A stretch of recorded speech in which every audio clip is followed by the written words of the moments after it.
Velkomin. Ég heiti Gunnar Hersveit og fundastjóri hér í dag.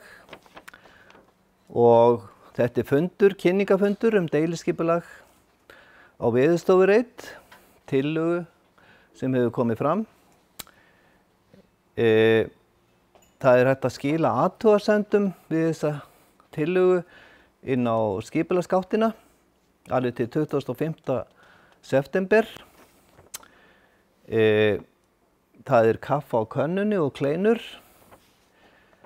og við fundurum hér þannig fram að Dóra Björt Guðjónsdóttir, formaður umhverfis- og skipulagsráðs Reykjavíkurborgar, hún byrjar, opnar fundinn. Þá tekur við Borghildur Sturludóttir, deildarstjóri deiliskipulags hjá skipulagsfulltrúa Reykjavíkur og Arnhildur Pálmadóttir, arkitekt hjá Lendager á Íslandi. Þá opnað fyrir umræður, fyrirspurnir og í lokin þá stöndum við upp og skoðum hérna nokkra teikningar og þá þetta ræða svona við sérfræðinga málin. Já, ég býst við að fundinum hafi lokið svona 18:30. Rétt á eftir þá mun hópur bætast við, það úr íbúðaráði Hlíða. En ég held að við getum bara byrjað fundinn og það þá Dóra Björt Guðjónsdóttir. Gerðu svo vel. Takk. Bara gaman að sjá okkur öll hérna í dag. Ég auðvitað hér fyrir hönd umhverfis- og skipulagsráðs. Við erum svona þau sem höldum utanum þetta ferli af hálfu pólitíkurinnar, en við erum auðvitað öll að vinna þetta saman. Það að segja að við erum núna með þetta í auglýsingaferli af því að við viljum fá viðbrögð og heyra frá íbúum, heyra frá þeim sem þekkja til síns umhverfis og hafa skoðanir og svo verður þetta unnið áfram. Við erum með ótrúlega flotta og metnaðarfulla tillögu hér að þessum reit, Veðurstofu Reit, og þetta rosalega spennandi að mörgu leyti. Þetta nýskapandi þegar kemur að því að þetta fyrsta stafræna deiliskipulagið sem verið að vinna sem tilraunaverkefni í samstarfi við Skipulagsstofnun. Við erum líka að prófa nýja aðferðafræði að vinna með ákveðna hugmynd í kringum það hvernig við leysum bílastæðin og hún algjörlega í takt við svona okkar grænu áherslur. Hún að mörgu leyti róttæk á Íslandi en víðast hvar annars staðar þetta bara orðið mjög svona hefðbundið.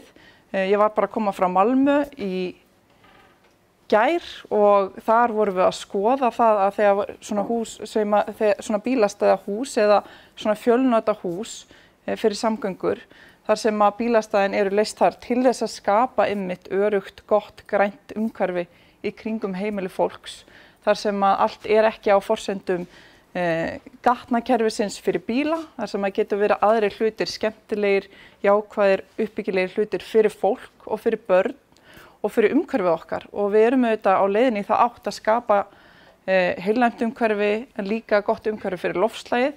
Við viljum skapa fyrir framtíðina eitthvað sem stenst tímans tönn, eitthvað sem stendur fyrir gæði og gæði góð vegna þess að og sem við talum að þegar við förum að tala mikið gæði að það kostnaður í því falin, en það kostnaður falin í því að hugsa alltaf til skamms tíma, gera eitthvað sem að við viljum endurgera eftir einhver ár eða okkur finnst ekki standast tímans tönn til lengri tíma. Þannig að mér finnst þessi tillaga sem hér verið að fara að kynna á eftir standa fyrir þetta gæði, grænar loftslagsáherslur sem endurspeglast auðvitað bara í aðalskipulaginu okkar. Og þetta þétting byggðar af bestu sort og það oft verið að rífast húsnæðismál, verið að rífast þéttingu byggðar. Þétting byggðar auðvitað bara húsnæðisstefna, ekki bara Reykjavíkur, heldur líka höfuðborgarsvæðisins alls og í reyndar allra stærstu borga í heimi sem að gera eitthvað að metnaði í þágu umhverfisins, sem að vilja fara vel með auðlindir, pláss og skapa eitthvað sem skiptir máli til lengri tíma fyrir loftslagið og fyrir fólk. Þannig að þetta snýst auðvitað bara mjög marga góða hluti, grænt, fjölbreytt, gæði, loftslagsáherslur og bara það hvernig við getum skapa heilnæmt og gott umhverfi fyrir fólk sem að líður vel til lengri tíma. Þannig að ég ótrúlega spennt fyrir þessu. Ég vona að fólk taki vel í þessar nýju hugmyndir þær lausnir sem settar eru fram eins og varðandi bílastæðaáætlunar.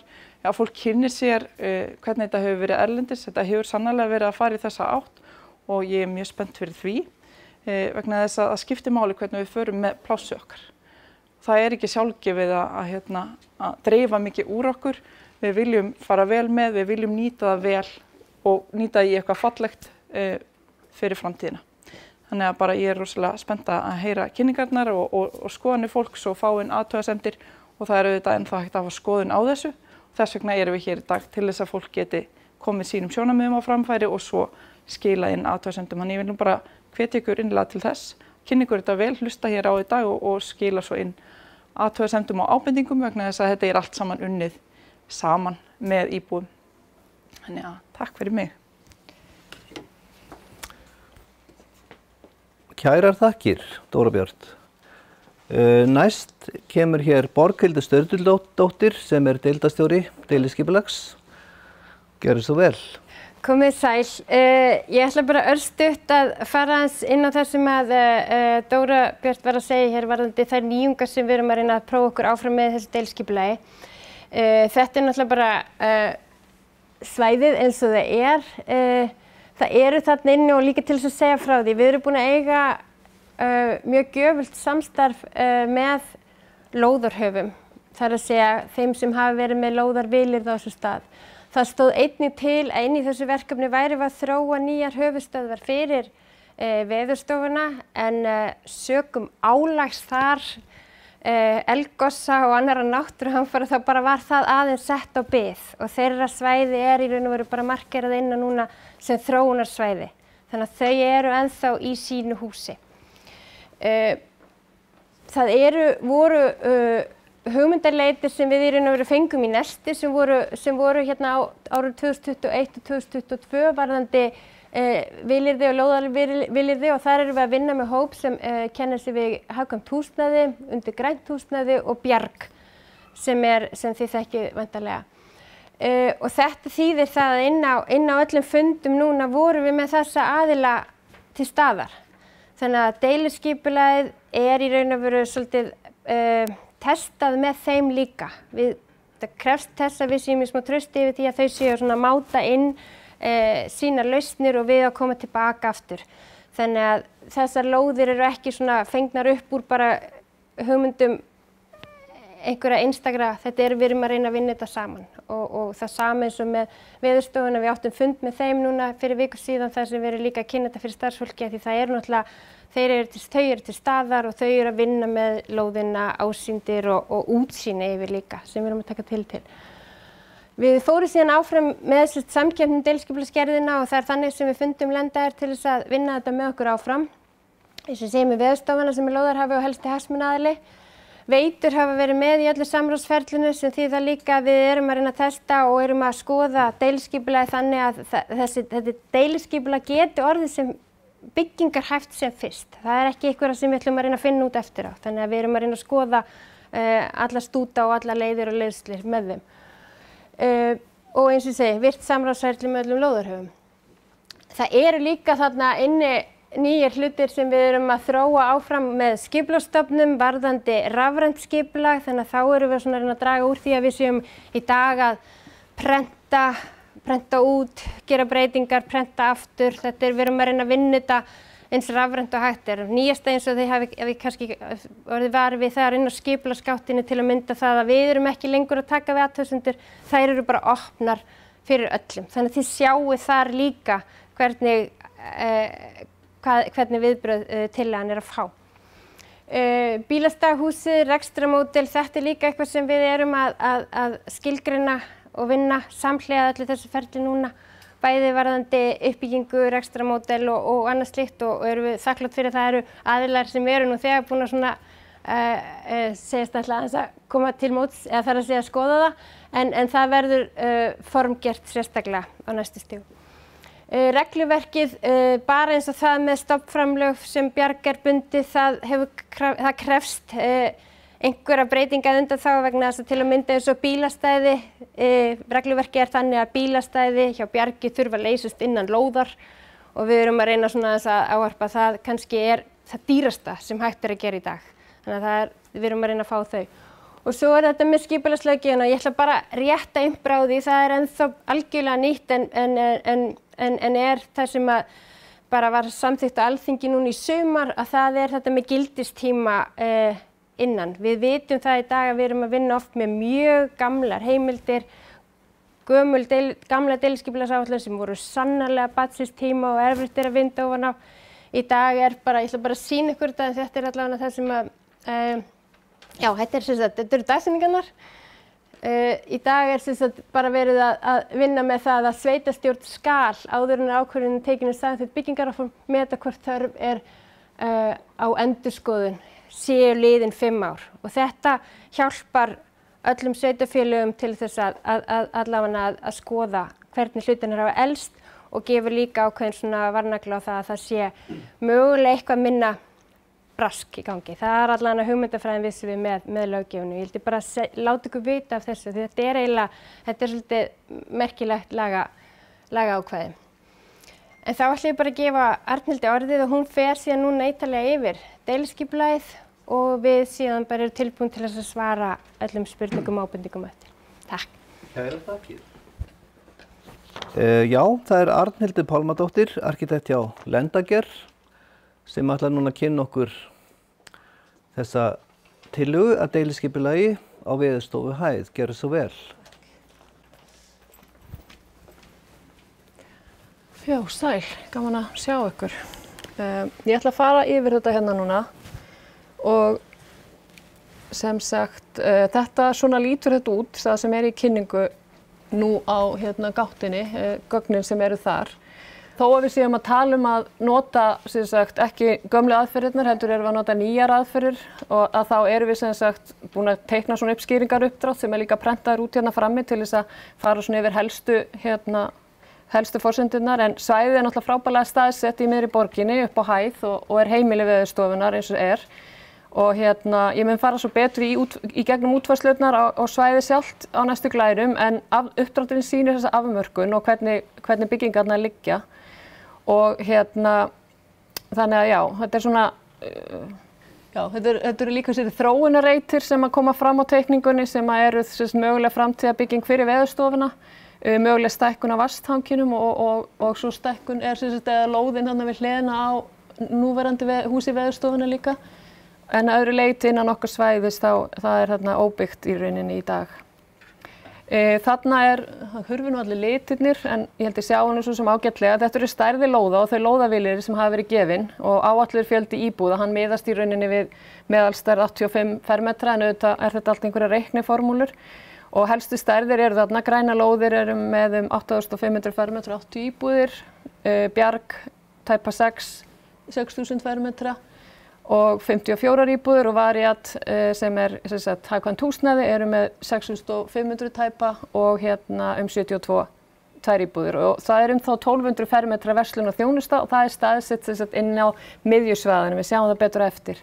Og einnig gert ráð fyrir fjölnotahúsi fyrir bílastæði og það verið núna teiknað upp á tæplega 5.000 fermetra með tæplega 200 bílastæðum. Og það líka tækifæri fyrir deilihagkerfi og jafnvel íbúðir. En ef við byrjum að skoða svona grunnhugmyndirnar fyrir svæðið, þá fléttum við þarna saman, við erum að reyna að flétta þetta hverfi saman við önnur hverfi sem að svona með því að skilgreina göng- og hjólaleiðir og passa byggingamassa loki ekki á umferð svæðið og ekki heldur sjónrænt. Og við viljum líka skapa hverfi innan hverfisins þar sem að íbúar sjá hvert annað og upplifa sig sem samfélag. Og á svæðinu verður náttúran svona eins konar skjöldur, bæði fyrir hljóði og vindi, náttúran sem þarna, það aðeins gróður á svæðinu og við byggjum ekki alveg út í jaðra þar sem að umferðarháðan mestur og líka að því þar mesti gróðurinn. Og við vinnum með þéttleika en höfum hæstu hæðir bygginga í miðjunni til að sem flesti njóti útsýnis og það líka til þess að búa ekki til vindhviður og vindgöng sem við sýnum betur eftir í reikniformúlunum okkar. En hugmyndafræðiverkefnisins á að styðja við markmið Sameinuðu þjóðanna, markmið Íslands og markmið Reykjavíkurborgar að draga úr losun. Ég held að markmið Íslands sé að draga úr losun 55% fyrir 2030 og vera jafnvel orðin kolefnishlutlaus þar í einhverju tilfellum. En þetta eru háleit markmið og við erum mjög langt frá þeim og við erum ekki mikið að gera svona til þess að uppfylla það. En við lítum þá til þessara þátta núna þegar við erum að hanna þetta nýja hverfi að við séum í rauninni að stuðla lækkun á kolefnisspori og þetta byggt náttúrulega á líka vegvísum byggjum græna framtíð sem að HMS og ríkið og fleiri aðilar hafa tekið saman þar sem gott að finna tækifæri til þess að vinna í þessu. Og helstu áherslunar eru fólk, heilsa og samfélag og byggingar sem sjálfbærar auðlindir og borgarrými með náttúrulegum og líffræðilegum fjölbreytileika.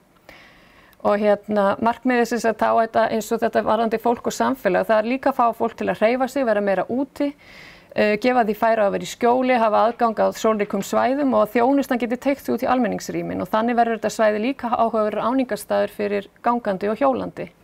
Og hér sjáum við svona einfalda mynd bæði að stígakerfi, sameiginlegum svæðum og stöðum þar sem gert ráð fyrir verslun og þjónustu og mögulegum deilihagkerfisrýmum. Og litlu kassarnir eru sameiginleg gróðurhús staðsett á miðjusvæðum hvers kjarna þar sem hægt að nýta, þau eru hægt að nýta til ræktunar eða samveru. Og við gerum ráð fyrir því varðandi sjálfbærar auðlindir að minnsta kosti klæðningabygginga verði með endurnotuðum, endurhönnuðum og eða náttúrulegum efnum og við gerum ráð fyrir að lífsferilsgreininga verði orðin krafa í byggingareglugerð þegar þessi hús fær í byggingu en svo vinna er í gangi og það þarf að í rauninni að skila skýrslu með byggingarumsókninni varðandi kolefnisspor á völdum útfærslum og efnum sem eru notuð og með því að vinna lífsferilsgreiningar samhliða hönnun er hægt að lækka kolefnisspor bygginga umtalsvert, jafnvel alltaf 50% á Íslandi og það er komin reynsla á það núna. Þannig að önnur atriði er náttúrulega bara að byggja upp deilihagkerfi þar sem að þú þarft kannski ekki að eiga bíl og getur deilt ýmsu öðru líka og svo líka nota bara efni og jarðveg sem er á svæðinu aftur og þetta er svona yfirlitsmynd sem sýnir húshlíðar úr endurnýttu efni og jarðvegur endurnýttur hans er notaður í landslagsuppbyggingu. Og þegar við byggjum þá náttúrulega og gröfum fyrir nýjum byggingum þá erum við náttúrulega alltaf að eyðileggja vistkerfi plantna og dýra og hverjum degi þá náttúrulega fækkar þeim á heimsvísu þannig að markmið verkefnisins er að gera það sem við getum til að auka núverandi líffræðilega fjölbreytni á staðnum með því að bara vanda okkur, gera þetta vel og ekki að flytja gróður í burtu heldur nota hann aftur. Og svo viljum við ýta undir að náttúran flæði inn í götur, bakgarða, á göflum húsa og á þökum. Bílnum er ekki gert hátt undir höfði heldur náttúru og fólki og svæði verða þá ekki eingöngu gagnleg fyrir fólk heldur einnig bara búsvæði fyrir smá dýr og sveppi og bakteríur og skordýr og fugla og allt þetta sem auðvitað er gott fyrir okkur líka. Og svo er þetta góð afþreying og vonandi gott svæði til að vera úti. Að auki þannig að hjálpar þetta við að draga úr áhrifum mikillar úrkomu sem við förum aðeins yfir eftir. En tillaga fyrir skipulag svæðisins byggir á greiningavinnu sem tók tillit til fjöldaþátta og meðal annars formgerð bygginga, vindáttin, vindur og ríkjandi vindáttir og umferðarmælingar frá umferðinni í kring. Þetta er kort úr gögnum vefsi á samtök sveitarfélaga á höfuðborgarsvæðinu. Þetta sýnir bara mælingar miðað við umferð núna og án nokkura bygginga. En að sjálfsögðu mun náttúrulega endanleg hönnun bygginga, þó við hefum gert greininga með byggingamössum, þá mun þetta endanleg hönnun bygginga, bara svalir hafa áhrif, nýjar plöntur hafa áhrif, þannig við vonum að það verði bara ennþá betra. En þetta eru dæmi 3 greiningar sem við unnum samhliða hönnuninni og það er vindur þarna fyrst og svo háaði og hljóð og sólin og þetta er rauninni, við byggðum í rauninni við byggðum upp byggingamassana með tilliti til þessara greininga. Þannig að í rauninni færðum þá til og mótuðum þá miðað við þetta til að ná fram til dæmis á fyrstu greiningunni vindinn þá sjáum við til dæmis að græni liturinn þýðir að þarna er skjól. Þannig að það er oft skjól á þessum svæðum þar sem er grænt. Ystu byggingarnar, það verður svona aðeins svæði þarna sem verður hægt að bæta með gróðri til að koma í veg fyrir að ennþá meiri, til að dempa vindinn ennþá meira. Og svo eins og með umferðarhávaðan, með því að hafa byggingarnar yst ekki hæstar, þá erum við líka að koma í veg fyrir að það verði til einhvers konar svona, port fyrir vind og hljóð. Þetta er náttúrulega sólargreiningin, varpaljósin náttúrulega bara ákjósanleg svæði fyrir afþreyingu, hvað er gott að vera úti og hvað er mesta birtan. Og við reynum að hafa það á sameiginlegum svæðum. Við útverðum líka byggingamassa byggða á svona skuggavarpsgreiningum og þetta er dæmi í júní og við lögðum áherslu á miðsvæði, leiksvæði og önnur útisvæði væru sólrík og líka bara að það væri birta á húsliðum almennt. Það er líka hægt að sjá að áhrif þessara nýju byggðar á nágrannana norðanmegin eru engir í rauninni af skuggavarpi. En það tröppum við hæðir bygginga niður út frá miðjunni þannig skalinn mæti þessari núverandi byggð sem náttúrulega miklu lægri, við skoðum það betur eftir. Svo eru fjarlægðir húsa skoðaðar í greiningunni til að tryggja birtuskilyrðin væru eins og ég segi góð á flestar húsliðar í sem lengstan tíma. Og með því að gera þetta í deiliskipulaginu strax, að hugsa þetta allt, þá erum við vonandi að tryggja að það verður auðveldara að það sé hægt að hanna bjartar íbúðir. Og það hefur náttúrulega bara áhrif á geðheilsu og upplifun fólks af rýmum, þannig að við erum að vona að þetta virki vel við áframhaldandi hönnun og sé búið að setja svona stærsta tóninn í þessu. Og þetta er dæmi það hvernig við skoðum útfærslurnar, vorum að athuga hvort þetta virkaði, hvernig þetta væri og þetta var til að fullvissa okkur að við værum að stinga upp á einhverju sem myndi ganga upp. Og ég ætla að sýna ykkur núna skalan af því að við erum að tala að við höfum hæstu byggingarnar í miðju svæðisins, að þá gerðum við 2 langsneiðingar til að skoða áhrifin á nágrannahverfin og bara samhengið með öðrum hverfum og þær eru í gegnum hlíðarnar að norðan og suðurhlíðar og svo eru þeir gegnum Leitin og yfir í gegnum hæðina til vesturs. Og þetta datt líka út liturinn en ég sá það, þannig ég setti gula lína undir okkar byggð og það sést að þarna sést þetta bara hvað er mikilvægt að við séum ekki að byggja hærra en við erum að stinga upp á í tillögunni því að landslag og hæðirnar eru bara þannig að akkurat þetta svæði býður ekkert upp á mjög háar byggingar. Þær hefðu bæði haft áhrif á útsinnið fyrir þá sem eru þarna og það hefði líka haft áhrif á vind og veðurfar. Þannig að við teljum að þetta svona sé bara vel, þetta passi vel inn í landslagið eins og það er þarna. Og sérst þarna líka það yfirbragð byggðarinnar samanborið við nágrannahverfin, að svo byggð sem við tengjumst mest er norðan og sunnan megin og það er lágreist byggð, bæði suðurhlíðar og hlíðar á móti norðri. En við tengjumst ekki eins mikið við Leitin og Kringluna sem er allt annar skali og stærri byggingamassar. Þannig að þarna sjást hæðir bygginga og dökku byggingarnar í miðjunni eru hæstar, þessar 5 hæða eru 3 og svo lækkar þetta niður og það eru raðhús sem mega verið 2 hæðir eða 2,5 hæð sem eru þarna næst nágrununum. Og einnig trappast þetta svolítið niður hérna á móti umferðinni bæði út af hávaðanum, út af vindi og til þess að opna útsýni fyrir sem flestar íbúðir. Já, svo er gert ráð fyrir 3 mismunandi 4 með fjölnotahúsinu í húsagerðum. Þessi ljósblá eru kölluð punkthús og eru í rauninni háhús meðan að stærstu húsin og svo eru hin meira eins og fjölbýlishús, þessi grænu og svo eru raðhúsin dökkblá og við sjáum svona munin á þeim hér. Punkthús er sem sagt 4-5 hæðir, þjónustæð og þar er þjónustæða sameiginleg rými og jarðhæð. Fjölbýlishúsið hefur svona aðeins frjálsari framsetningu, hvernig er þetta að hanna það. Og það er mögulega einhver sameiginleg rými og jarðhæð líka og svo er það raðhúsin og við teiknum nú eitthvað svona diagramíst svona í þakform, það má það vera frjálst. Og þetta eru bara svona dæmi byggð sem er ekkert ólík þessu sem við höfum verið að skoða. Varðandi umferð inn á svæðið, þá verða lóðirnar eins konar vistgötur, ég vona það er ekki vistgötur rétta nafnið, eða sem sagt einhvers konar samrými. Þannig að bílar og gangandi og hjólandi ferðast þarna saman og það er bara miðað við bílaumferð fyrir svona erindisakstur og drop-off og þetta fyrir viðbragðsaðila en það eru auðvitað bílastæði líka fyrir hreyfihamlaða. Þannig að það er hægt að koma með sófann sinn þegar maður fyrir IKEA, það er líka hægt að keyra ömmu heim að dyrum og ná í hana og svoleiðis en það er ekki ætlast til að þessi akstur inn á þessi svæði. Þannig að þetta verður í rauninni svona sameiginlegt svæði. Þetta er dæmi götuna sem er í rauninni fyrir tilbaka sem er gul.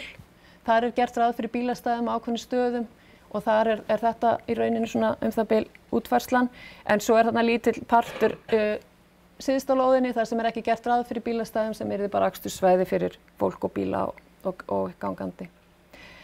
Við erum búin að teikna upp svona ýmis konar dæmi útfærslurnar á stígum og aðkoma að íbúðum, mismunandi gerðir af vegum og þetta er bara svona verið að máta líka hvort þetta virki eða hvort þetta virki ekki.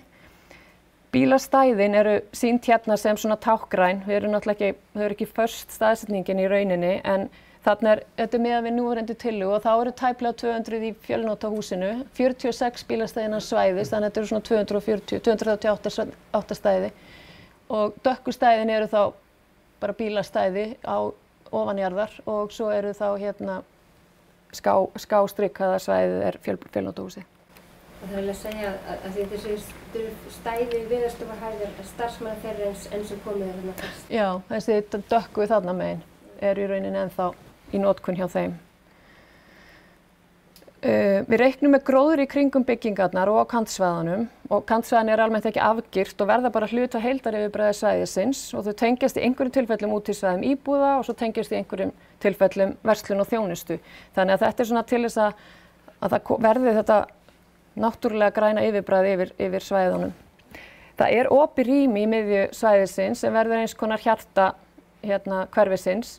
Þetta svæði þar sem að mælitæki Veðurstofunnar voru áður staðsett, það þarna rauði kassinn og tilvalið að vísa þar í mælingar við hönnun til dæmis leiksvæða eða landslagsútfærslur að þetta gæti verið einhvers konar vindleiktæki og einhver vísindi og tækni sem tengist við þetta. Þannig að þetta gæti verið svolítið skemmtilegt svæði. Gróðursetningin verður með eins náttúrulega yfirbragði og hægt og bara notaðar tegundir sem að vilja vaxa á Íslandi og helst tegundir sem eru til staðar á svæðinu. Og það verður líka að hugsa þetta svona svolítið út frá því að þetta verði áhugavert á sumrin og veturnar og haustin og vorin, þannig að þetta verður svona áhugavert svæði. Ekki til dæmis að snerta heldur ef það hægt að sleppa því, að snerta núverandi tré eða gróður og ef nauðsynlegt helst að fjarlægja gróður að þá væri í rauninni vegna húsbygginga og annars, þá erum við að hugsa einhvers konar útfærslu á plöntuhóteli þannig að gróður verði færður til og settur aftur tilbaka og já, það verður gefnar svona útsérstaka leiðbeiningar þetta og almennt gróður á svæðinu. En við erum í mjög skemmtilegu samstarfi og vorum allan tíman með veitum sem að komu strax að borðinu og hafa til dæmis lagt til hvar aðkoma inntaksrými, hvar þau ættu að vera staðsett í húsunum, eitthvað svona sem oft flækjustiga þegar komið lengra í ferlinu og þau koma seint inn. En við erum sem sagt að meðhöndla allt regnvatn á yfirborði á svæðinu og áður en það senda áfram í frárennsliskerfin sem að sem sagt eiginlega einstæmi held ég alveg að það sé hugsað alveg frá upphafi og þá í rauninni fer ekkert regnvatn út í frárennsliskerfin og það miðað við útreikning á viðbragð við möguleikann á 100 ára atburði sem að reyndar alltaf að verða, ekki alltaf að verða 75 ára styttist á milli. En veitur koma á svona opnum tengingum fyrir regnvatn í hverjum klasa, þannig að hver klasi sér sig sjálfur, það rennur vatnið þar ef það rigning. Og svo gert ráð fyrir regntjörn á suðausturhorni lóðarinnar með útfærslurum bara í samræmi við greininga veitna. Og regntjörnin þarf að rúma 160 fermetra ef að í versta á 100 ára, en venjulega hún náttúrulega í rauninni þurr. Og þetta fer svona aðeins bara eftir þeim útfærslum en veitur eru bara með mjög spennandi svona hugmyndir í kringum þetta. Til að auðvelda lóðarhöfum náttúrulega að bara ná þessu sem við leggjum til í deiliskipulaginu þá erum við að skoða vinna einhvers konar leiðbeiningar sem eru þá hjálpagögn í því samhengi. Til dæmis endurnýtingu efna sem útveggja klæðningu. Það komið mikil reynsla á þetta og það verið að gera þetta út allt og við erum farin að gera þetta hérna á Íslandi og markmiðið með þessu að lækka notkun á efnum sem eru nýjum efnum í byggingar. Núna það 45% af losun í mannvirkjagerð á Íslandi. Til samanburðar þá losun á verkstað 6% og við erum að leggja voða mikla áherslu á að gera það. En þarna getum við lækkað svo mikið ef við minnkum notkun nýrra efna. Svo erum við líka náttúrulega að leggja áherslu á eins og kom fram á gróður og að við séum ekki að taka frá svæðinu, heldur frekar að bæta við það. Þannig að þegar við byggjum náttúrulega bara að við séum að hugsa þetta þegar við fjarlægjum eitthvað frá svæðinu. Þannig að við viljum koma í veg fyrir eins mikið rask og hægt og svo það bara gróður mikilvæg hluti af upplifun svæða samhliða því að auðvitað skapar það skjól og eflir áhugan á útiveru. Það huggulegra að vera á svæði þar sem grænt. En já, þarna kemur einn svona skissumynd af því hvernig væri að vera þarna á miðju svæðinu og útfærslur náttúrulega við Veðurstofu byggja náttúrulega reynslu Reykjavíkurborgar sem hefur nú þegar unnið ýmis verkefni en þetta skipulag snýst náttúrulega líka að borgin og Ísland færist nær því að standa við markmið sín í loftslagsmálum og þurfi ekki lengur að borga sektir til dæmis fyrir að gera það ekki. Og þetta lítið skref en þetta allavega skref í rétta átt.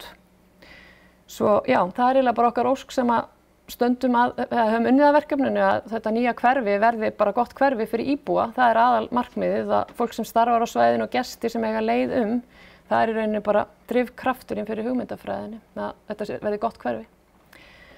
Þannig að já, takk fyrir.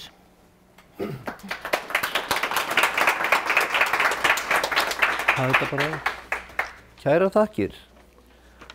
Já, nú hefum við hlustað á Dóru og Borghildi og Arnhildi, búið að kynna þetta fyrir okkur og þá opnum við núna fyrir umræður eða fyrirspurnir og svo í lokin getum við öll spjallað saman. Þannig að það væri gaman að fá einhverja fyrirspurn, einhver sem vill rétta upp hönd og já, gerðu svo vel og þið hlustið vel á spurningarnar. Þú heitir? Lena, ég býr í Hlíðunum. Mér langar að spyrja í hvaða skóla barnabörnin sem mamma er búið. Já. Skóla. Ef að taka kannski 3 spurningar fyrst. Það er spurt skóla. Eru fleiri sem vilja spyrja í fyrstu lotu? Þetta mjög metnaðarfullt verkefni. Þú heitir? Ég heiti Jón. Jón? Þetta mjög, já, ég segi mjög vel unnið og metnaðarfullt. Já. En mér finnst þetta að vera alveg úr samræmi við það sem er að vera að gera í borginni í dag. Það er verið að rífa hús alveg endalaust. Það er ekki verið að nota efni sem er í húsunum. Við sjáum að það er búið að rífa sjónvarshúsið, það er búið að gera þetta, búið að gera hitt. Allt það er erlendis, ég á systurdóttur sem er að ljúka arkitektanámi í Mílanó og þar gengur allt út á sjálfbærni og að nýta hlutina, ekki bara frá tímum Rómverja, heldur líka í dag. Við sjáum bara í þessu hverfi sem við erum í dag, það er búið að hrúa niður byggingum og svo framvegis. Þetta er ekki svona, þetta er mjög notanlegt umhverfi og svo framvegis, en borgin hún virðist ekki hafa að því, sko, þetta á að vera skrautfjöður, en þetta er ekki neinu samræmi við það sem það sér í borgin. Takk fyrir. Einni viðbót og svo förum við, já, þú heitir? Ég langar að vita, sko, minnst áhuga var mjög metnaðarfullt og allt sem sagði varandi það hvernig þetta, hvað eigi að gera. Mér langar að vita, verður einhver eftirlitsaðili í fyrsta lagi? Mér finnst bara ofta að eiga að vera einhvern veginn og sko verður það einhvern veginn öðruvísi. Það verður alveg endalaust einhverju frávik og það er bara stöðugt verið að bregðast við þeim. Hvernig get ég sem íbúi þarna bara við stokkinn, bara beint á móti, verið viss það að þetta taki ekki fyrsta lagi allt mörg ár í framkvæmd. Það var nógu erfitt þegar veitum voru að endurnýja alla lögnina. Ég var bara með moldarhauga inn í húsinu mínu í bara ár eða meira. Bara því að það er vindur þarna, alveg, það er suðaustan, hann bara stendur beint inn, það er bara mikill vindur. Þannig að er öruggt að vera einhver eftirlitsaðili með allri heildar ímyndinni, mér finnst það skipta máli. Já. Og hvað tekur þetta mörg ár? Takk fyrir það. Þá vindum við okkur í svörin. Vilt þú taka skólan? Gerðu svo vel. Já, sko, það er sannarlega vaxtarverkir út alla borg varðandi skólamál og ég fæ þau skilaboð að það er verið að skoða aukið húsnæði við Hlíðaskóla. Það er verið að skoða húsnæði hjá Barnaskóla Hjallastafnir Öskjuhlíði. Það er leikskóli í gömlu, það er verið að skoða leikskóla í gömlu heilsugæslustöðinni á Drápuhlíð. Það eru endurbætur í deilunni við leikskólanum við Hlíð. Það er mögulegur leikskóli og yngsta stig grunnskóla við Nauthólsveg og svo mögulegur safnskóla og unglingastigi fyrir Hlíðaskóla og Austurbæjarskóla í Vörðuskóla. Það er allt eiginlega undir núna þegar er verið að skoða skóla, leikskóla, samþættingu og annað slíkt. Já. En ég fyrir formann foreldrafélagsins í Hlíðaskóla. Já. Nú sitt ég í skólaráði. Já. Skólinn er byggður fyrir 450 börn. Það eru ca. 620 börn í skólanum. Hver einasti fermetri nýttur. Já. Skólalóðin er í Langsnesi. Það eru færanleg hús á búið að setja á skólalóðina, skúrar. Það búið að stækka skólanum eins og mig. Ég bara skil ekki, þú veist, hvar inn í þessari allri mynd, hvar er veljan barna og betri borg fyrir börn, hvar er það tekið inn? Já. Og það er samt að deilum börn úr Suðurhjónum í Vörðuskóla, það er 40 myndir fyrir það, þú veist, varðandi læringsumhverfi, grænskref, þetta púslast ekki alveg saman. Ég bara eins og ég segi, sko, við erum full meðvituð alla þá staði sem eru og það sem er í raun og veru bara það ástand sem er á skólahúsnæði þarna í kring. Og ég get eiginlega ekkert svarað þessu öðruvísi en að ég veit að það er verið að skoða alla kosti alls staðar í kring hvort sem það er fyrir leikskóla eða skólabörn. Þannig að ég bara hveti til þess að koma aftur með þessa spurningu þannig að það sé hægt og þá sé hægt vonandi að sýna fram á hver ákvörðun verður hverju sinni. Ég ætla aðeins að fá að bregðast við Jóni Nordal varðandi þetta með að þetta sé á skjön við það sem við erum að gera annars staðar í borginni gagnvart því að við séum að skoða endurvinnslu á efnum og öðru slíku. Og þetta bara samt einu sinni þannig að við erum að reyna að hreyfa okkur eins hratt og við getum miðað við þær áherslur hverju sinni. Það mjög oft búið að vera þannig að við erum kannski að vinna með eldri deiliskipulagsáætlanir og annað slíkt þar sem við höfum ekki eins góð tök eins og hér. Hér hvorki skipulag til staðar, hér er í raun og veru bara ákveðin hæð og það er í raun og veru gjöf líka að vera með lóðarhafa til þess að við síðan, ég gerir mér alveg grein fyrir vantraustinu sem er á skipulagsmálum, ég er ekki alveg, ég skil það. Þannig að við teljum okkur bara að vera að reyna að vinna með öllum aðilum þvert á til þess að verða veruleika. Og ég er alveg sammála, þegar þú segir hver á að vera eftirlitsaðilinn. Við erum núna að reyna að frumhanna alla götur, við erum að reyna að vinna með veitum, þannig að það séu allar forsendur til staðar. Við erum að setja niður þessa greiningu, við erum búin að vera að skoða kroppana algjörlega í metra hvernig þau skapa sem best, við kallum mikroklíma í raun og veru loftslag á milli húsa. Þannig að það sem við erum að gera hér, það sem þið að sjá til þess að við bæði út frá hljóði, út frá sól, út frá birtuskilurum séum að besta það sem hægt er. Þannig að við erum, og það sama með magnið og hæð húsa og annað slíkt. Þetta eitthvað sem við bara erum núna leyndarljós en af því að þetta gulli tækifæri til að gera þetta. Það var bara tillaga mín bara svo að þið skoðið það hvort það sé hægt að hafa í ykkar skipulagi eitthvað sem heitir ég á þetta svæði, einhver sem á það, sem á verkefni. Ekki bara með einhver hér og ágætt bara smá hluta, af því að það hlýtur að vera heildin sem við viljum fá að verði þessi. Þannig ég bara hveti ykkur til þess að skoða það. Já, takk fyrir það. Það ekki áætlaða lengt. Já, áætlaða lengt, tímalengt. Já, ég sýndi ykkur inn í byrjun þessa lagabreytingu sem var til á Alþingi núna í sumar, sem heitir 5 ár í raun og veru varðandi gildistíma byggingarleyfis á deiliskipulagsuppdrætti. Það í fyrsta skipti sem við sem sveitarfélag höfum einhvers konar haldreipi á að stýra því hvenær hlutirnir, þar að segja að við getum sett niður eitthvað, ef eitthvað ekki fara af stað þá skulum við endurskoða. Og þá getur maður spurt sig, það eru til heilu og halvu reitirnar hérna þar sem heimildir hafa legið 20.000 byggingaheimilda og við höfum ekkert það að segja. Þannig að þetta ég ætla að segja það, þetta í fyrsta skipti sem við sjáum allavega einhvers konar verkfæri í skipulagslöggjöf sem hjálpar okkur með tímalínuna. Það hefur ekki verið áður. Takk.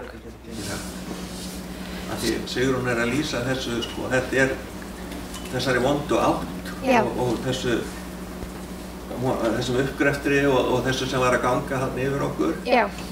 Það var bara mikið og hérna þá bara, þeir hljótið hafa einhverja hugmynd það hvað þetta tekir langan tíma að byggja þetta og gera. Við getum nú ætlum ég bara að segja, í mínum fullkomnu heimi, í ljósi þess að við erum búin að vera að vinna þetta með lóðarhöfum, í ljósi þess að við höfum tekið á móti byggingarnefndar svona frumhugmyndum frá þeim, við erum ekki að fara að sprengja, við erum ekki að fara að rjúfa jörðin til þess að koma fyrir bíla, kjallara og öðru slíku, þá getum við allavega sagt það að við erum búin að vera að vinna eins mikla undirvinnu fyrir þetta og hægt er. Þannig að Takk fyrir. Það ég ekki svarað þessu þannig. Eru einhverju sem myndi vilja spyrja Arnhildi eitthvað úr hennar kynningu? Nánar? Já, gerðu svo vel. Ég er sveitn alveg hlutfalla í þessari götu sem maður ræður.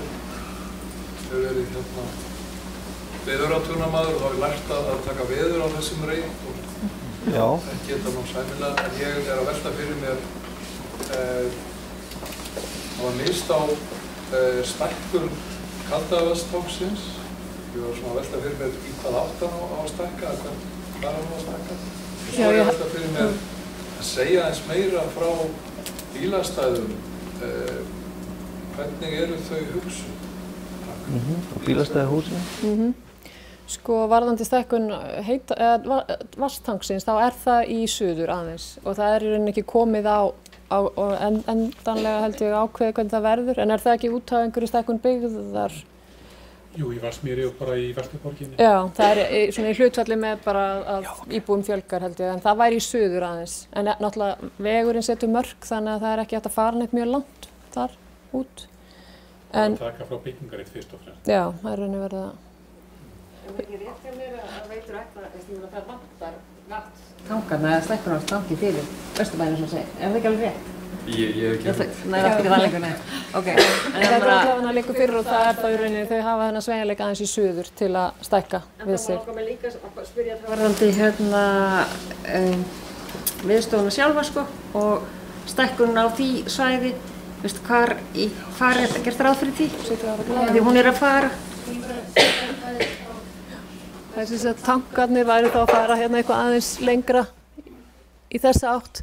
Hér bara búið að afmarka í rauninni þróunarreit fyrir þessa byggingu og það í rauninni væri hægt þá mögulega að byggja við hana. En svo líka þetta þróunarsvæði hér sem núna lítil bygging sem hægt að færa og það svona spurning bara að það ekkert komið neitt fram ennþá frá Veðurstofu eða Þeir gera ráð fyrir að þeim þróast áfram á svæði sem stendur 9. Það í raun og veru þeirra framtíðar heimili. Já, við hlýðum því sem í dag. Hvað gerist þá með 8? 8 í raun og veru það á eftir að taka ákvörðunum bara framhaldi þar. En það var verið að skoða það á sín tíma hvort að 9 gæti orðið til að mynda stúdentaíbúðir. En það var bílastæðin og bílastæðahúsið? Já, það kom náttúrulega fram að þetta verði í rauninni sleppistæði sem eru hérna innan svæðisins. En bílastæðahúsið það þessi 200 stæði þar í rauninni eins og þetta teiknað núna og hérna svo auðvitað eins og við tölum þessi fjölnotahús af því að þetta getur verið verslun og þjónusta, þetta getur verið íbúðir jafnvel á efri hæðum og það getur verið sveigjanlegt og getur breyst með tímanum ef að þörfin fyrir bílastæði minnkar að þá hægt að nýta húsið undir eitthvað annað. Þannig að séu einkastæði þá þar? Það engin einkastæði. Eða það engin, ég get séð hvað því ná hennar myndinu. Já, verka. Já, þarna. Það komin fram hjá. Þarna, veistu? Já, þetta vatnsofanvarslausnirnar. Þannig að þetta ekki það í rauninni. Við vorum annað með þetta. Þannig að bílastæðin voru með sig hérna aðeins lengra. Þarna. Þetta rauninni stæði sem eru bara sleppistæði eða stæði fyrir í rauninni, mögulega fyrir hreyfihamlaða líka. Og það skýrist þá náttúrulega bara þegar byggingar uppdrættir eru lagðir inn hversu hlutfall íbúða og það var það hlutfall stæða fyrir hreyfihamlaða þannig að þetta rauninni bara tákgrænt svona settinn, getur eitthvað aðeins breyst. Og og þetta eru bara tillögur í rauninni og meðan að Veðurstofan enn hér þá í rauninni ekki hægt kannski að breyta þessum útfærslum þeirra fyrir bílastæði. Bara því að skilja að það 46 bílastæði innan svæðis. Það þessi hér líka. Já. Í raun og veru bara þess að það ekki til neitt deiliskipulag þannig að við erum að endurtaka ákveðna hluti sem eru þar nú þegar til þess að bara setja þetta allt saman réttu. Takk. Má ég spyrja þetta bílastæðahús? Hvað gerir þér ráð fyrir því gerir ráð fyrir því að getur þjónað alveg þessu hverfi? Af því að það náttúrulega, maður veit það að það borðleggjandi að fólk sem þarna býr það kemur til með að kannski jafnvel leggja neðar í götunni eins og í stígahliðinni og það nú bara það sem að gerist svo að maður kannski áhyggjur af því að það bara fyllist alltaf bílum bara fyrir neðan og svo gangi fólk bara gegnum. Við erum alltaf að vona að fólk sem að kannski aðhyllist bíllausan lífstíl velji að kaupa sér íbúðir þarna því að íbúðirna verða væntanlega ódýrari þar sem þú þarft ekki að borga marga milljónir í bílastæði, hvort sem það í kjallara eða bara sem hluti af húsinu og þetta ótrúlega góðar almenningssamgöngur þarna í kring þannig að þetta líka pínlítil tilraun held ég til að við getum nú svara líka betur en þetta svona tilraun til að bjóða upp á nýjan valkost sem ekki til á Íslandi í dag. Þú getur ekki keypt þér ódýr íbúð án bílastæðis ef þið langar og þessi staðsetning náttúrulega svo góð fyrir þetta En auðvitað er ekki þetta útiloka þetta er alveg eðlilegar áhyggjur og auðvitað, já, getur allt gerst í svona. En þarna allavega verða íbúðirnar ódýrari, það er ekki verið að grafa bílakjallara. Þannig að vonandi kemur rétt að fólki. Fleiri sem vilja spyrja, gera svo vel, þú heitir? Þú veist bara rétt og eitthvað, þú segir góðar almennings, þú segir að það er góðar almenningssamgöngur þannig kring. Að því mér kemur henni bara til hugar sko stóra leiðin á Kringlumýrarbrautinni. Þú veist, það er bústaðaveginu líka? Já, það er mikið neðar, eða ekki? Það er bara við gatnamótinu lauk. Hún er bara hérna við? Er hún bara það? Já, ég er bara að fylgja með. Það hefði kannski átt að vera þarna inn á líka. Já, einmitt. Já, gerðu svo vel. Þú heitir? Þórhildur. Takk bara fyrir góða kynningu. Þetta er mjög spennandi verkefni. Mér langar bara svo forvitnast aðeins varðandi með bílastæði hreyfihamlaða. Af því að nú samkvæmt byggingarreglugerð þurfa að vera frekar stutt í bílastæði fyrir hreyfihamlaða frá inngöngum. Hafið þið gert svona skoðað hversu mörg þau þyrftu að vera, hvar þau yrðu og hvaða áhrif þau myndu að hafa á þetta í rauninni þessa vistgötur og þetta að þau viljum alltaf helst ekki hafa mikið af bílum, hvaða áhrif það hefur. Og svo annað er hvöt að það eigi að vera djúpgámar frekar en sorpskýli. Já, það verða djúpgámar að þessu bara, það er búið ákveða í rauninni að það er útfærslan. Já, og það er í rauninni, það eru teiknaðir hérna, það búið að setja það inn og það var mjög mikilvægt fyrir Veitur að þeir færu strax inn vegna þess að þeir lenda oft í árekstrum við það, þannig að við teiknum það strax inn í samvinnu við þá. Varðandi bílastæði hreyfihamlaða þá settum við inn svona, þetta er í rauninni svona áætluð tala, en málið er auðvitað það að það fer algjörlega eftir útfærslum byggingana og hvernig þær verða hannaðar, hvernig og hvar það yrðu staðsett. Þannig að við getum ekki svona, við bindum það ekkert náttúrulega í deiliskipulaginu, við bara minnum á það og segjum það verður auðvitað mun eftir því að það verða bílastæði fyrir hreyfihamlaða. Ég man ekki í töluna, það er einhver sem man byggingarreglugerðin alveg utan að. En það er einhver prósenta af ákveðinu og það er mismunandi eftir stærðum íbúða. Þannig að þetta fer líka eftir því hversu stórar eða litlar íbúðarnir eru. Þannig að það er eiginlega ómögulegt að vita það á þessu stigi áður en hérna. Ég bara fylgist ofta að því ég kemur út af því að hanna svona síðan svæði. Já. Að það hefur ekki gert ráð fyrir því. Já. Þannig að og þá lendir það alltaf á, þá minnkar gróðurinn. Já. Það er alltaf tekið af gróðursvæðinu. Og þetta er oft alveg víða mikið. Já, þetta er mörg stæði oft. En það þarf að vera bara þessi 25 metrar. Já. En við gerum ráð fyrir að það er ekkert malbygg þarna. Þetta eru þá annarkvort bara grassteinar eða það er engin ógegndræp yfirborðsefni þarna. Það er hluti af lýsingunni, þannig að þá erum við að miða við að það vaxi gras, það verði grænt yfirborð þó það verði stæði, sko. En auðvitað þarf að kannski að hafa þar sem þú stígur út úr bílnum, getur þurft að hafa einhverja útfærslur, en allavega í grunninn. Snjóbreiðslu. Já, einmitt. Ný byggingarreglugerð. Já. Þannig að það er auðvitað að hafa svæði líka í kring sem að, já. Þetta er svona hluti sem þarf að leysa en við getum ekki ákveðið fjöldan allavega fyrir nákvæmlega líka fyrir stærðir íbúða og fjöldi þeirra. Þannig að... Já, það er komin hérna inn fyrirspurn, þú heitir? Ástóðdóttir Skjaldar. Áfram bílastæðir. Ef þú kemur gestkomandi, er þá reiknað með að þú getur lagt í bílastæðahúsinu eða er það lokað eingöngu fyrir íbúða? Og eins líka með bílastæði fyrir hreyfihamlaða verður föllum einstaklingi kleift sem býr í húsinu að hafa sérmerkt stæði, fallarastæði fyrir sig. Af því að þá náttúrulega ef þú ert að koma heim til þín í hjólastól og öll stæðin eru upptekið hreyfihamlaða, hvað ætlar þá að gera? Sko bílastæði er alveg opið og auðvitað ef að maður er að keyra einhvern í heimsókn ömmu eða eitthvað þá getur maður auðvitað að fara alveg inn á svæðið. En varðandi, ég veit ekki með sérmerkingar og þetta er eins og með bara almennt bílastæði fyrir hreyfihamlaða. Við auðvitað það er bara byggingarreglugerðin, það þarf að breyta svo miklu verðandi það allt. Við getum eiginlega ekki gert alveg ráð fyrir svona þeim útfærslum, en ég þekki ekki þetta, hvernig það er með sérmerkingarnar. Fyrir getur samgöngustjóri Reykjavík? Já.